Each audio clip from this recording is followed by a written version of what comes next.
And we are now moving on to the F word, fossil fuels. We'll be back right after this video.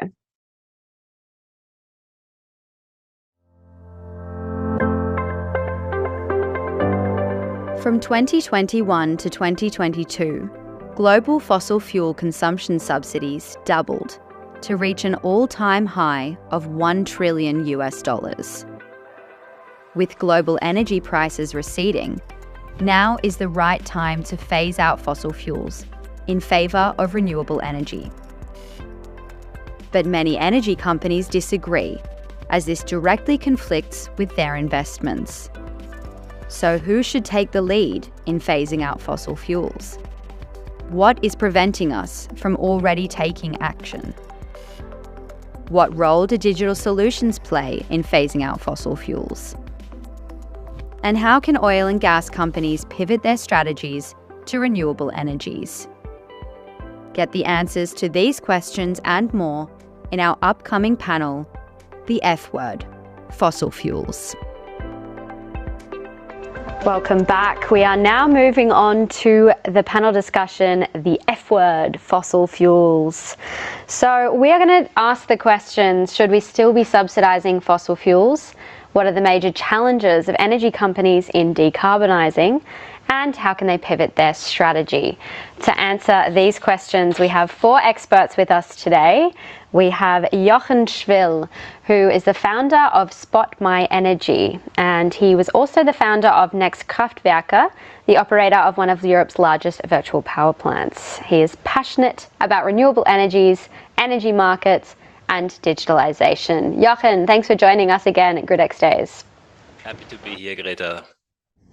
Nice to hear. And joining him, we have Tim van Amstel, who is the CEO of E.ON. Before beginning his position there in 2022, Tim held several positions at Powerhouse, RWE, and Energy, among others. He's experienced in building scalable digital SaaS energy strategies and has held various strategic, financial, and operational roles as a digital director and board member. Tim, pleasure to have you here. Likewise. Thank you so much. Great. And we also have Faran Rana, Associate Program Officer at IRENA. Prior to his position there, Faran worked extensively for the United Nations Economic and Social Commission for Asia and the Pacific on implementing capacity building projects to strengthen renewable energy policy frameworks across the Asia Pacific. Faran holds a master's degree in economics, which he's leveraged to analyse the socio-economic and health impacts of energy policies and interventions. Faran, welcome to the virtual stage. Great to be here. Thank you very much. And last but not least, we have Michele Vadora, Head of Business Development at Plenitude. He leads transformational growth projects in the energy retail, distributed generation, and e-mobility spaces across core EU countries and the US.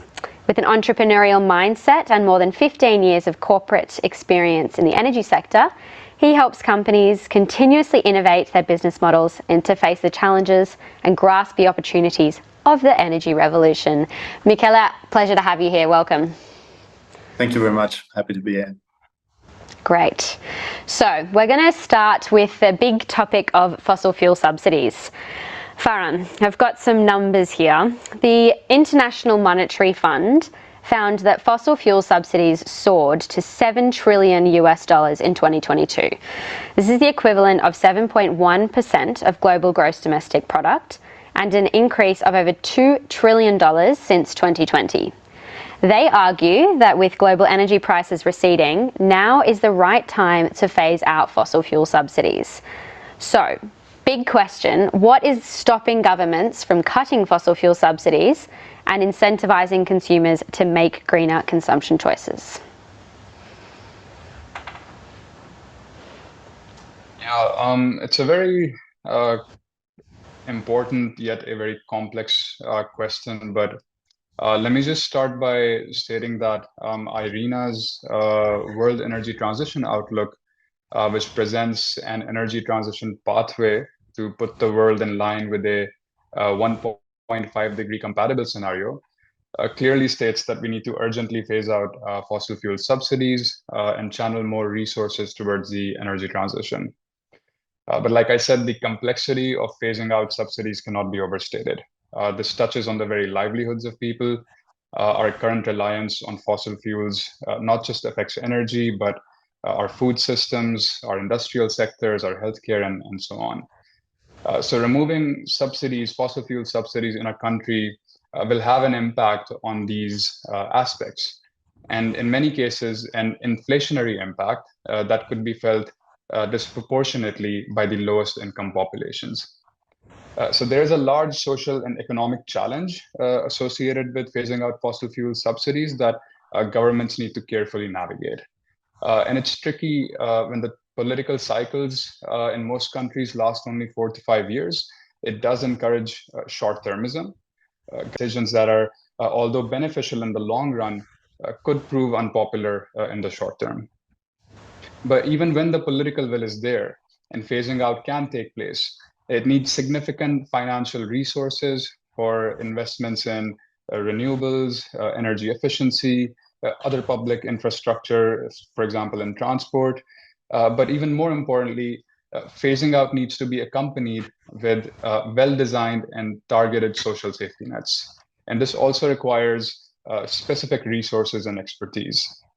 So, for example, when Morocco introduced subsidy reforms in 2012, the process was such that first, the most vulnerable population groups were identified. Initially, they only removed subsidies for products like gasoline, but not on LPG, which was at the time more important for low-income households. At the same time, a communication campaign was conducted to build public acceptance around the issue. And public transport support measures were used to offset higher fuel prices and limit increase in fares. And encompassing all this, the process was supported by actors like the World Bank, which have specific technical and financial expertise in these areas. So to sum up, it's a complex issue. There are many social, economic, and political factors at play. Significant financial resources are needed, specific technical know-how, and there is no one-size-fits-all solution. But it's very clear where we need to be. It's just a matter of tailoring country-specific solutions to get there. So yeah, I'll stop here, and maybe there's questions on this later. Yeah, thank you, Faran. Jochen, you were nodding your head a lot there. Did you want to add something to Faran, what Faran just mentioned? I'm just listening very carefully, and I can just say, yes, that makes all totally sense for me, because it's a very complex topic. And to just say we can just remove subsidies from fossil fuels easily, that is just too easy. It's just a too easy answer. And so I'm very happy to get just this expert answer. And I can just say we need to go into the right direction step by step. But of course, that needs to be done carefully, because we all know that energy is just the baseline also for living. So we noticed that even in Europe during the last years, when energy became very expensive, and so also a problem for many households with low income. So there were also introduced subsidies, not only for fossil fuels, but for energy in general. And so it's a complex topic, but it's very important to go into the right direction and step by step remove subsidies from fossil fuels and to get more penetration of renewable energies. Thanks, Jochen. And Faran, going back to you, you mentioned some reports that IRENA did. I read one that mentioned that global investment in renewable energy and energy transition related technologies need to triple and quadruple each year between 2023 and 2030 respectively. Where will this money come from? Does it require a redirection of financing away from fossil fuels, or are those two things somewhat mutually exclusive? Yeah, thank you for the question. So one of the main things that I focus on at IRENA is tracking financing trends in renewable energy as well as other energy transition technologies. And so this report that we did earlier this year the global landscape of renewable energy finance. It states exactly that investments in energy transition technologies, including renewables, they've reached record highs in 2022, but nowhere near enough what is needed. So our World Energy Transition Outlook estimates that to put the world on a 1.5-degree pathway, investments of more than 5 trillion will be needed in the energy sector annually up to 2050. So there is a issue of scale here. And for this, a couple of things need to happen. So going back to your question, according to our analysis, first we need to redirect at least $1 trillion each year from planned fossil fuel investments to energy transition technologies and infrastructure. So investments in renewables and power and uses, investments in electrification and energy efficiency. Secondly, we need to tap into other capital pools. So one example is institutional capital, pension funds, insurance companies, sovereign wealth funds, and foundations. They together hold more than $100 trillion in assets, but to date have invested relatively little in the energy transition. So it is a capital-intensive task, but the global financial system does have the capacity, but these resources just need to be tapped. But what I do want to add there is that it's not just an issue of scale, it's also an issue of scope. So in this report, we saw that most of the investments, particularly in renewables, they tend to go to Europe, North America, and China. Least developed countries received less than 1% of investments in renewables, while at the same time, there's more than 500 million people that lack access to electricity in these countries. And while on a global level, most of the financing will come from the private sector, we think a substantial portion of financing is needed from the public sector, especially in high-risk contexts. So this will be mainly through international public financing, which means support from developed country governments and multilaterals to developing countries. So yeah, I'll end that here. Yeah, thank you, Faran. Very important to keep that in mind, absolutely. And Jochen, you've started energy tech companies. You're well acquainted with that side of the industry. In your opinion, do you think there are enough subsidies for renewables and as well as financial and regulatory support for new technologies that aid the energy transition? Well, so sure, more money is always good, but in the end, it's about having a good level playing field. I think this is important. And as Spot My Energy, this is my new company now, Greta. So we are going into the smart grid business again. So trying to get flexibility out of a household area. So including batteries and stuff like that to the power market. And so the important stuff here is that we have a level playing field of flexibility. And what I'm fearing actually is not that we do not get any subsidies or not enough subsidies for our sector. I think this is not needed. But what I'm fearing always is, and subsidies is something which you can find in direct subsidies sometimes, as we see that in renewable energies per kilowatt hour. But sometimes we are talking also about market access. And so if we do not really trust into a market design, which is called energy-only market, for instance, where we just have a level playing field of flexibilities, then this is kind of a hidden subsidy for power plants, which are pushed into the market, into a capacity market design. And this is what I'm fearing more here. So what we are aiming for is to get a level playing field where we can compete with our flexibility against all the flexibilities in the market.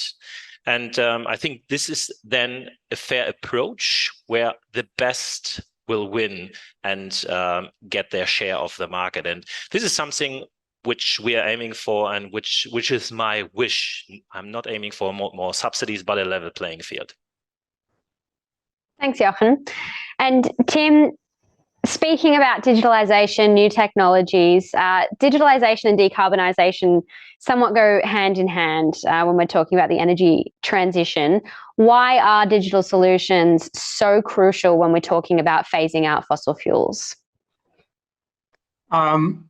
I think everybody in this call, and hopefully also our listeners, will agree that the energy landscape is changing. But in a very simple summary, we moved, let's say, central baseload generation to more decentral, let's say, intermittent, let's say, generation on the one hand, supply side, and on the, let's say, demand, the retail side, we move to much more electrification. And people, it's difficult to predict when people are taking the energy. So matching supply and demand becomes simply much more complicated, in my very simple 2 or 1 sentence explanation. And I think the only way to actually overcome that problem is indeed digitization. But the complexity of that digitization journey is that you need to digitize a lot of parts of the value chain.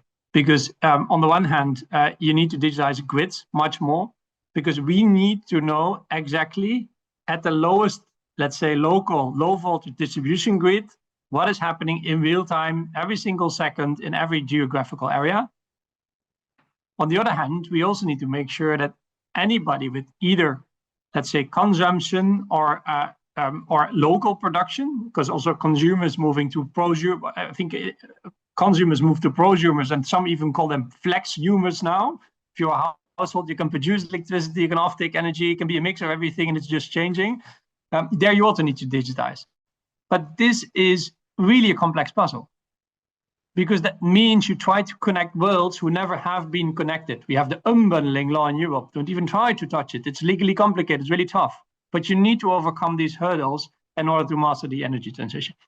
So I think, therefore, digitization is key, but it's not an easy one. But so therefore, it's really crucial that we do digitize grids, that we do digitize, let's say, households' demand. And in the end, as also mentioned earlier, flexibility is there, let's say, the main topic where I believe the future lies. And flexibility without digitization is impossible. Put very succinctly there. Thank you, Tim. And talking about this complex puzzle, Michele, what about the changing role of players? How is decarbonisation changing the roles and the relationship between different players in the energy industry? Yeah, hi. Yeah, definitely. So this massive new paradigm that Tim has very well described, I think it's prompting new challenges in the market, and managing the flexibility, renewables producing too much at times and too little at other times, but also provides the opportunity of going and fetching some flexibility resources and some new decarbonization solutions right at the customers, at end users. And here I'm talking about solar panels, batteries, and heat pumps, and everything that is about electrification. So I think that there is this complexity to be managed, and renewables are great, are decarbonizing our sectors, but for companies and renewables investors, sometimes it's difficult to find a balance between risk and rewards. Sometimes there are good years where power prices are just massively high, and renewables investors are making lots of monies. Sometimes the IRR of the investment is put under pressure because there is because power prices are depressed, like it was in the period of during COVID now. And so at one point, I think that energy companies now need to try to do three things. First is build renewables where we actually need. It's not about building renewables everywhere. It's where we need renewables, where close to the load if possible. In responding to actual consumption patterns and consumption sites, near to consumption sites. Then energy companies need to maximize electrification, so to boost electrification downstream. So it means putting in the houses of people, putting in customer premises as many electric and electric driven assets as possible, because those you can control. You can easily control a heat pump. You can command it. It becomes smarter. The house, you can easily control, batteries and EV charging systems, with everything around. When everything was fossil, it was much, much tougher now to control and to command and to provide this flexibility to the grid, as Tim explained. So, the third thing is to manage complexity, and manage complexity apart from, managing the flexibility that was discussed before, through digital assets and through these electric assets that at the customer premises. I think that the complexity comes also from a portfolio allocation from an investor's point of view. So energy companies that need to rely on, need to invest in renewables, but also in a balanced way in, for example, batteries, or, having a retail portfolio in order to hedge the renewables production with the retail portfolio. These are at the company level. So to tell you in 3 words what Plenitude is doing, because so let me explain as well what the company is doing. We have basically 3 legs. We have renewables production, we have retail, so we have end consumers, end customers, and we have e-mobility. And when linking these 3 worlds, and I think this is one of the key conclusions, is how these 3 worlds are becoming one, no? And you can build really through digital. You can also build really intelligent links between the 3 worlds, and making sure that a customer has a great experience at home and has a great experience while driving, while charging, and also using and maximizing the use of renewables. Thank you, Michele. And Tim, did you want to add anything there about intelligent linking between different sectors and combining these forces into one in the new energy era? Yeah, I would love to do an attempt, but also like to hear, let's say, other thoughts about that, because of course this is a nut which is complex to crack, because it would have been easy, it would have been done already. But what I really like to personally follow is the changes in the market. And I think, Jochen, you have a lot of, let's say, trading, experience on the flexibility markets. I like the trading markets because they solve problems, right? It's a liberal market, supply and demand.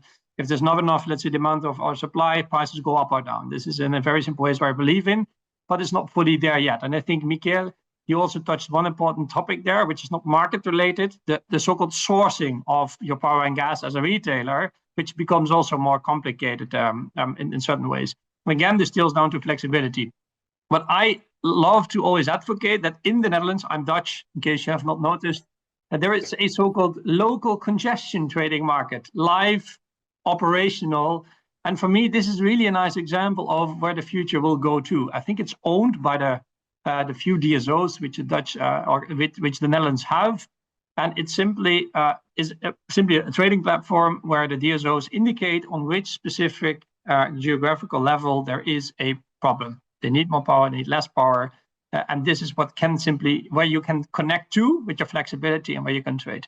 But I don't see that I don't see it in many other countries yet. Again, I'm not an expert on every single country, but I think this is a nice example where at least 2 worlds are connected, because the grid explains where the problem lies on a geographical location, and anyone with flexibility can connect to it and solve the problem. I think this is a very nice example.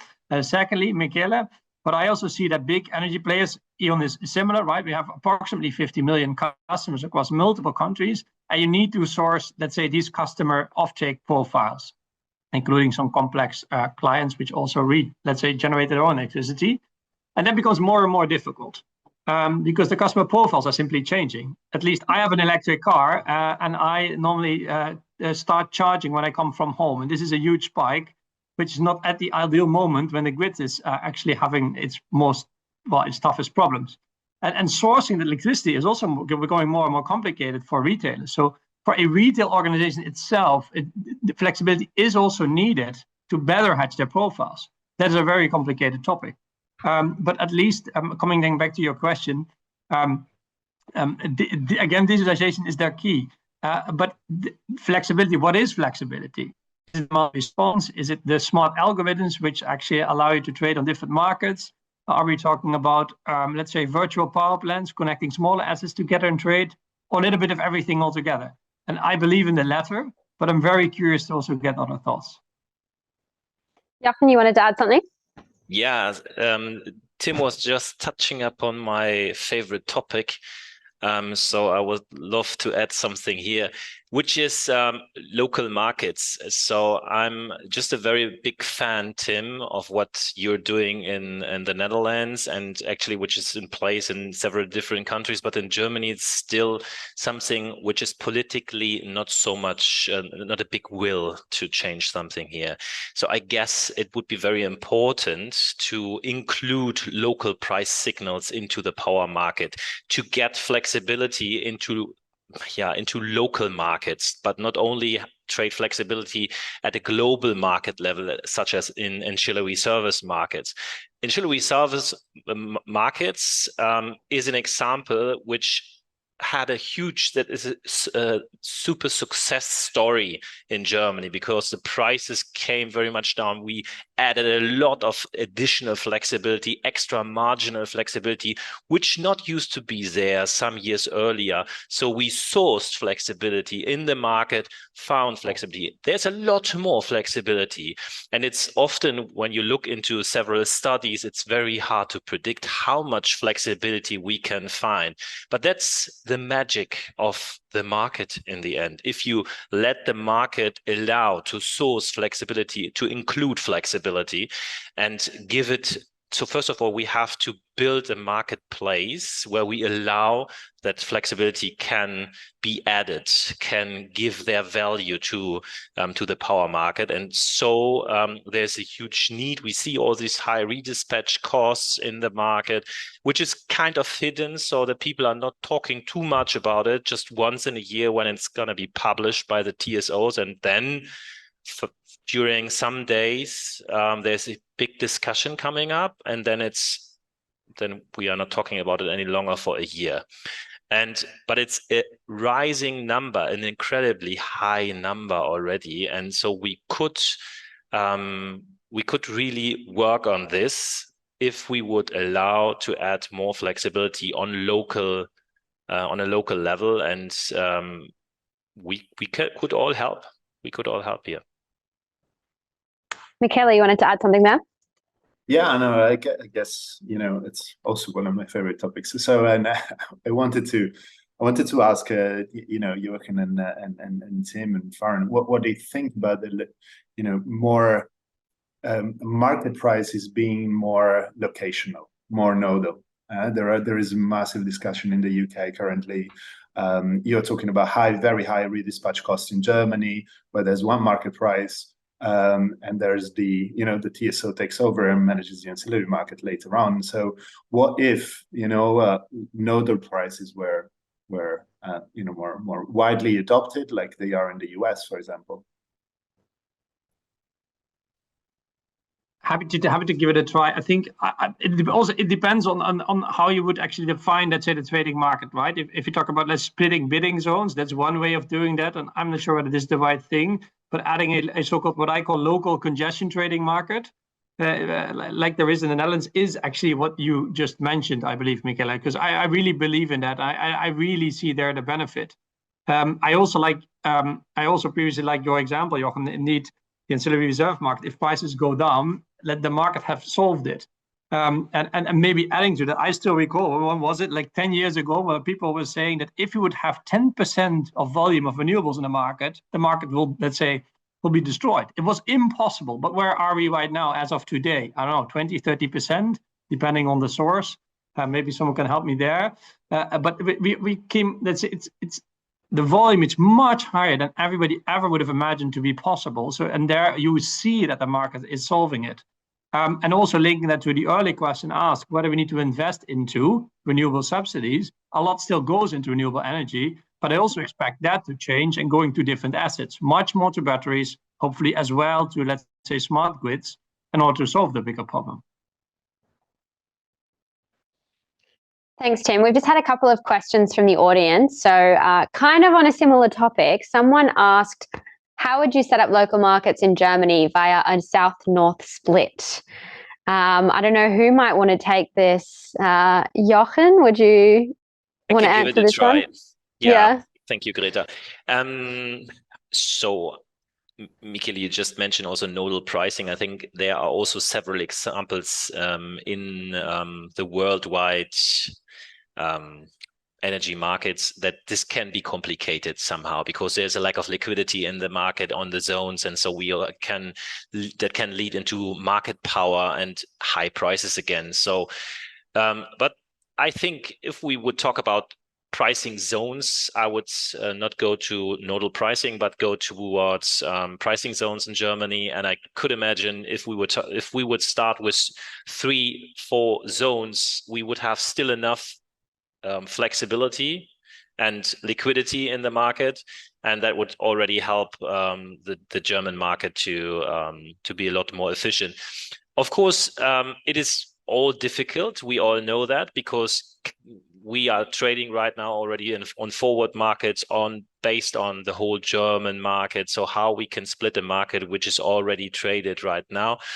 There can be several opportunities can be built up. We could also just start on a spot market level or introduce a market such as it is introduced into the in the Dutch market. We start also now with the so-called EN 14A, ENVG, with local grid payments, which is already where we start now to flexibilize grid payments, which can help us already a little bit. So there are steps in this direction happening, but of course not on a wholesale level. So I could imagine that some areas in Germany, such as maximum 4, could already help us a lot, especially for redispatch. Yeah, thanks, Jochen. And Faran, could you maybe add any insight from an economic perspective, not necessarily in Germany, but generally on the discussion of nodal pricing or splitting zones? Thanks, Greta. Unfortunately, I don't think I'm well positioned to add anything on that topic. I think Jochen, Tim, and Michele are probably better positioned on that area. Yeah. Okay, no problem. We've also had another question from the audience that maybe you might be able to answer also from an economic perspective. They've asked about what are the challenges of transitioning fossil fuel workers to renewable energy companies. Maybe more generally, Faran, could you add any kind of economic insight on the job switch and things like that? Yeah, I mean, this is a good question, and one that comes up often in our discussions with countries. So IRENA does an annual review of the socioeconomic impacts of the energy transition, and one of the things that we find is that the job losses, the gains in jobs and the gains in GDP from a renewable-based transition far exceed the job losses that occur in the fossil fuel sector. But of course, there is a need to provide significant reskilling of labor because the skills that are required in the traditional energy industry and in a more renewable-based future, they're different. And so countries need some transition plans where the Ministry of Energies are not working in silos, but also working with the ministries that are responsible for the labor force. Thank you. Would anyone like to add some insights on the challenges within a company of kind of making that switch in the job force? I can just add that it's very difficult to find good people right now. This is something which we are noticing. And so if someone is out there interested into a good job into the renewable energy space, please feel free to come over, even though there is a background of fossil fuels. So we are very happy to work with everybody. Do you think there is a bit of that fear of people think if they have a background in fossil fuels that they're kind of feared that they might be almost prejudiced against? No, so not at all. So we are very open, and I think it's just a challenge for everybody right now. And the background, it's about the right mindset, of course, which we all need to have. And if there's a different background, that all is helping us to put our heads together and work together. So this is not a problem at all. But it's of course about the mindset looking forward. Yeah, Tim, you wanted to add something? Yeah, I think also on the topic of, let's say, a scarcity of people, we really see that at the grid. If we talk about grid or energy transition, a lot of people always forget the distribution grid, medium and low voltage, but I think it's really the backbone that you need, and which need to be fully on par in order to facilitate the energy transition. And what we see there as well is an aging population in the grids, because people have been working there, really know the grid actually from inside out. And it's not easy to actually replace them. The amount of people that go into retirement in large organizations is very high. So finding new talent to replace them is already a real challenge. And again, then I come back to the digitization topic. This is why I'm always in big favor of more and more automation. This is the momentum on the one hand, because it's difficult to find people. And secondly, this can make us much more efficient and can simply improve and accelerate the energy transition. Well put, thanks, Tim. And switching the topic a little bit to carbon capture and storage. This technology is put out as an alternative to completely phasing out fossil fuels and paving the way to net zero by 2050. Jochen, what's your opinion on this strategy? So since a lot of years, I remember 15 years earlier, we were talking about carbon capture and storages. And so far, nothing happened because the cost of saving CO2 is a lot less than to capture it and to store it again today. But of course, the challenge is still, what are we doing in a world where we have almost 100% renewables? What do we do in these so-called Dunkelflaute, so the times when we do not have any sun and no wind is blowing? So we have 2 weeks of almost no infeed of renewable energies. Is this possible? So do we do that with hydrogen power plants? I think this is the idea right now. And so, but what is with other industries? I guess today it's not the hottest topic we can talk about. So carbon capture and storage is something which I do not see very much developing happening so far. But does not mean that in some years' time this is not coming up again. But I do not have any specific opinion on this further than this, what I just said. Yeah, thanks, Jochen. And Faran, what about you in terms of countries like the UAE? Have said that they still want to rely on oil and gas if they in return also invest in carbon capture and storage technologies. Do you find this a viable method? Yeah, so on the CCS side, I first of all, I agree with Jochen. The technology hasn't come very far in the last decade or so. But when it comes to employing it, deploying it in the future, I mean, first of all, it's not just UAE. I think a lot of CCS R&D and deployment is going on in Northern America and in European countries. But from our perspective, when we come back to a macro point of view and looking forward to 2030 and 2050, we do see a role for CCS and for bioenergy-based CCS in the transition, particularly in the hard-to-abate sectors. So our analysis shows that most of the emission abatement should come from, again, deployment of renewables in power, direct use of renewables in heating, transport, and cooling, energy efficiency, and electrification of various end uses. But there's still a hard-to-abate component of the emissions, about 1/5 of what needs to be abated, that will have to come from carbon capture storage, carbon capture removal, primarily in industrial processes and transport. And some of that will also be based on bioenergy CCS, mostly in power, heat, and cogeneration plants. So we do see a role for it going forward, but I think it should be looked at as once you've exhausted all the other options that give you far more returns, then we come to CCS and hydrogen and its derivatives also sit in that hard to abate sector abatement potential. Yeah. Thanks, Faran.